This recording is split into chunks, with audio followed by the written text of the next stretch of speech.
नमस्कार, मी संकेत आवटे. बऱ्याच लोकांच्या डोक्यामध्ये ही शंका आहे की नेमकं मार्केट खाली किती जाणार आणि मार्केटमध्ये काय होऊ शकतं. युक्रेन रशिया वॉर झाला, त्यामध्ये मोठ्या प्रमाणात क्रॅश पाहायला मिळाला. सेम भारत आणि पाकिस्तान युद्ध झालं तर नेमकं काय होऊ शकतं. मार्केटमध्ये खरंच मोठा गोंधळ उडू शकतो का, हा प्रश्न प्रत्येकाच्या डोक्यामध्ये.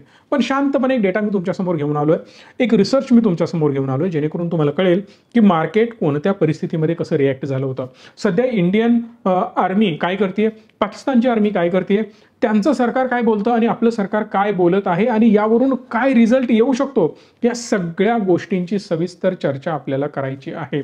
सो इन डेप्थ मी काही अनालिसिस तुमच्यासमोर मांडतोय. शांतपणे व्हिडिओ लक्षपूर्वक शेवटपर्यंत बघा आणि चॅनलला सबस्क्राईब करून बेल आयकॉनला प्रेस करायला विसरू नका, कारण अशा व्हिडिओचे नोटिफिकेशन सगळ्यात आधी तुमच्यापर्यंत पोहोचतात.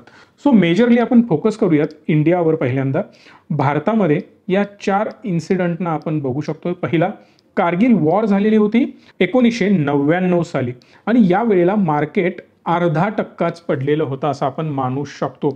पण यामध्ये एक गोष्ट लक्षात घ्या, 3 मे रोजी जर मी इथं आलो ना तर तुम्हाला पाहायला मिळेल तर एप्रिल मे महिना इथं सुरू आहे. ऑलमोस्ट वीकली कॅन्डल आहे. मेजर यामध्ये कुठल्याही प्रकारे फॉल दिसलेला नाही. उलट थोडं मार्केट खाली येऊन परत आहे असं वर जाण्याचा प्रयत्न केलेला आहे. कारगिल वॉर हे डिरेक्टली भारत आणि पाकिस्तानमध्ये झालेलं होतं आणि खूप मोठ्या प्रमाणात झालेलं हे वॉर. आणि आनंदाची गोष्ट तुम्हाला माहितीच असेल की भारताने पाकिस्तानचा सुपडा साफ केलेला होता. ही खूप मोठी गोष्ट आहे, इतिहासातले सुवर्ण अक्षरात लिहिलेली, आणि भारतानं त्याची पॉवर दाखवली होती की काय ताकद आहे आपली. अटल बिहारी वाजपेयी साहेब त्यावेळी होते, भाजपचंच सरकार होतं. बट मी अभिमानाने सांगू शकतो की भारताने धुवाधार बॅटिंग केलेली होती. पुढचं आहे, भारताच्या पार्लमेंटवर अटॅक झालेला होता 13 डिसेंबर 2001 साली. त्यावेळची सिच्युएशन सुद्धा आपल्याला बघावी लागेल. 13 डिसेंबर 2001. सो 2001 इथं सुरू होतं अप्रॉक्सिमेटली एंडला. सो इथे सुद्धा मार्केटवर कुठल्याही प्रकारे मेजर निगेटिव्ह इम्पॅक्ट दिसत नाही. इथून मार्केटने ॲक्च्युअली चांगली अपमूव्ह दिलेली आहे, मायनर डाऊन मूव्ह. परत हे मुवमेंट मार्केटची व्यवस्थित सुरूच आहे. सो या सुद्धा वॉरमुळे मेजर इम्पॅक्ट इंडियन इकॉनॉमीवर झालेला किंवा इंडियन मार्केटवर झालेला आपल्याला पाहायला मिळत नाही. 2 गोष्टी लक्षात घ्या, वॉर 2 वेगवेगळ्या प्रकारच्या असतात. आधी सुद्धा पुलवामा अटॅक झाला होता. पुलवामा अटॅक झाल्यानंतर भारताने एअर स्ट्राईक पण केलेला होता. या एअर स्ट्राईकमुळं किंवा पुलवामा अटॅकमुळं इकॉनॉमीवर मेजर इम्पॅक्ट झाला असं नाहीये.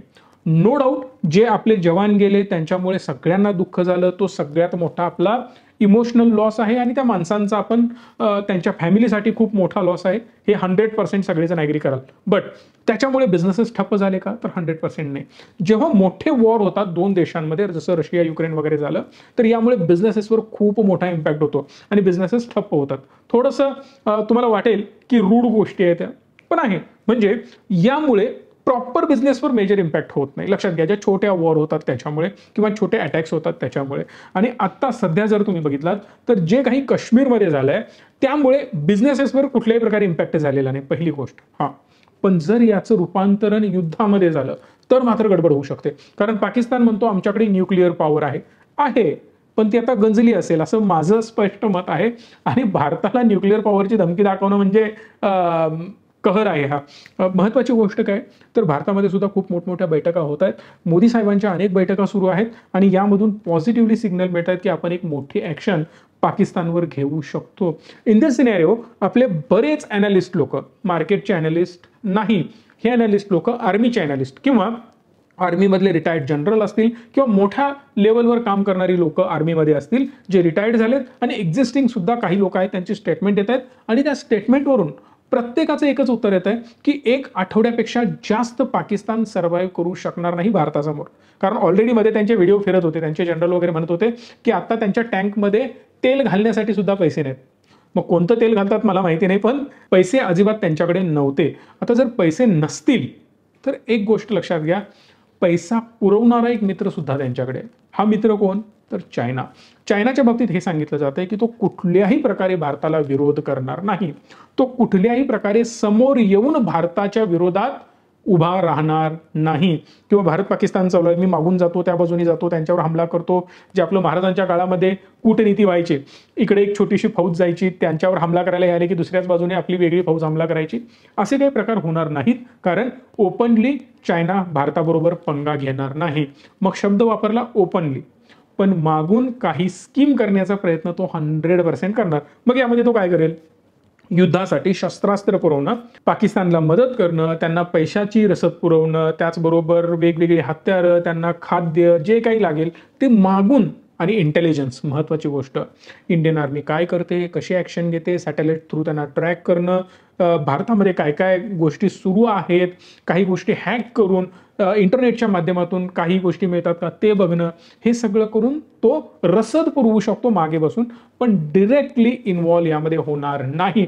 आणि जर तो इन्व्हॉल्व झाला तर ही गोष्ट 8, 10, 15 दिवस ताणू शकते. अदरवाईज पाकिस्तानचा सुपडा साफ करणं 2-4 दिवसाचं काम आहे असं म्हटलं जातं. हे मी नाही म्हणत, हे एक्सपर्ट लोक म्हणतात, ते मी तुमच्यासमोर मांडतोय. पुढे जाण्याआधी जर तुम्हाला आमचा फ्री कोर्स जॉईन करायचा असेल, मार्केट शिकायचं असेल, चांगलं नॉलेज तुम्हाला हवं असेल, इवन डीमॅट वापरायचं कसं, ट्रेड कसे करायचे, त्यापासून पुढे टेक्निकल अनालिसिस काय असतं, फंडामेंटल अनालिसिस काय असतं, ऑप्शन्स काय असतो, आपण स्विंग ट्रेडिंग कसं करू शकतो, अशा अनेक गोष्टी त्या फ्री कोर्समध्ये आम्ही कव्हर करणार आहोत. तुम्हाला जर तो जॉईन करायचा असेल तर या नंबरला कॉल करू शकता.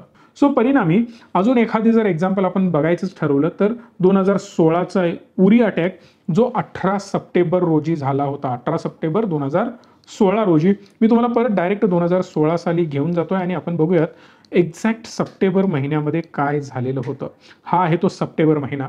सो अप्रॉक्सिमेटली इथे कुठेतरी अटॅक झाला होता आणि इथून मार्केटमध्ये एक आपल्याला फॉल पाहायला मिळालेला आहे. सो ओव्हरऑल इथून जो झालेला टोटल फॉल आहे तो एकदा आपण मेजर करूयात, जो की अप्रॉक्सिमेटली 10% आसपास दिसतो. बट हे 10%चा फॉल हा फक्त त्यामुळे आलाय हे सुद्धा मी मान्य करण्यासाठी तयार होणार नाही. आता याचं मी कारण सांगतो. जर तुम्ही व्यवस्थित लक्षपूर्वक बघाल तर एक अपसाइड मूव्ह आलेली आहे. कधी, आता समजा इथून मार्केट जेव्हा वर गेलं, हा जो फॉल आला तो कुठला अटॅक झाला होता का? बरं, इथून जर लॉंगर रनमध्ये जेव्हा तुम्ही बघाल, आता हे पण मी तुम्हाला दाखवतो, जर मी याला लॉंगर रनमध्ये ॲनालाइज करण्याचा प्रयत्न केला तर तुम्हाला कळेल की एवढी मोठी अपमूव्ह आली, ह्याच्यानंतर ऑटोमॅटिकली मार्केट खाली आलंच ना. त्यानंतर परत मार्केट वर गेलं, इथं अटॅक झाला, परत मार्केट खाली, परत आहे असं वर झालं. हे मला क्लिअरली तुम्हाला इंडिकेट करायचं आहे की जेव्हा जेव्हा मार्केटमध्ये अपमूव्ह येते तेव्हा डाऊन साईड ही 100% येणारच असते. काय त्याच्या मागे कारण? तर मार्केट कधीही सरळ रेषेमध्ये वर जात नाही, तर तो झिगझॅग अवस्थेमध्ये वर जात असतो. याचा अर्थ तुम्हाला कळतो की मार्केट अप डाऊन होतच मुवमेंट करत असतं. याला महत्त्वाचं कारण आहे की सप्लाय आणि डिमांड. जेव्हा जेव्हा मार्केट वर जाण्याचा प्रयत्न करेल, टॉप एखादा गाठेल, तेव्हा ज्या लोकांनी खाली बाय केलेलं असतं ते सेल करण्याचा प्रयत्न करतात आणि जे नवीन बायर असतात ते म्हणतात अरे मार्केट ऑल टाइम हायला आहे, थोडंसं वेट करूया, व्हॅल्यू बाईंग करूया, 2-5-10% माल स्वस्त मिळाला की मी एंट्री घेणार. त्यामुळे मार्केटमध्ये एक फॉल येत असतो. पुढचा आणि लेटेस्ट अटॅक पुलवामा 2019 साली झाला होता, 14 फेब्रुवारी 2019. सो 2019 मध्ये जर तुम्ही बघितलात ना तर इथं अंदाज येईल. सो अप्रॉक्सिमेटली या लेवलला इथून मार्केट खाली न येता फेब्रुवारीमध्ये मार्केटनी वर मुसंडी मारलेली आहे. कारण पण तेवढंच इम्पॉर्टंट आहे की जसं मार्केटनी अपमूव्ह दिला, इथे एक शॉर्ट फॉल आला, इकडे एक फॉल आला. आता हा फॉल आल्यानंतर इथं अटॅक झाला.